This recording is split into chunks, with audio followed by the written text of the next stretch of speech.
I just want to make a quick note about the fact that sometimes I'll put in on the test, well, I know I'll put it on the test, or the exam that we'll take for this module. I always put in a little bit of a trick question, and the trick question is something like, he said it's hot, or he said it is, or Bill said, quote, Melissa is pretty, or something like that. You know, I mean, I'm trying to just sort of think of something. And in fact, the statement like Melissa is pretty is a value statement. Or the fact that it is hot is a value statement. It's an interpretation of the temperature upon one's body that they determine that to be hot. And what you consider to be hot and what I consider to be hot can be very different.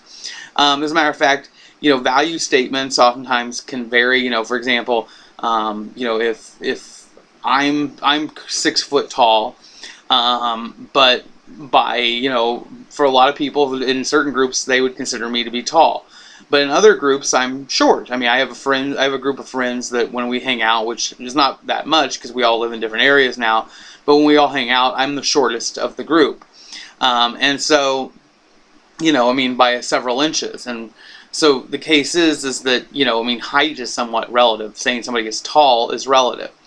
So with all that said, the trick question sometimes comes with when I say Bill said Melissa is tall or Melissa is pretty, that is in fact a factual statement. Well, why is it a factual statement? Because the main verb is said. Bill said blankety blankety blank. That is observable, and so that makes an empirical statement. What Melissa is saying, or Bill is saying about Melissa, is factual, or I'm sorry, a value statement. But the fact that Bill is saying it is factual. And so that's a little bit of a trick question. So keep that in mind when you're doing those, to keep an eye out for.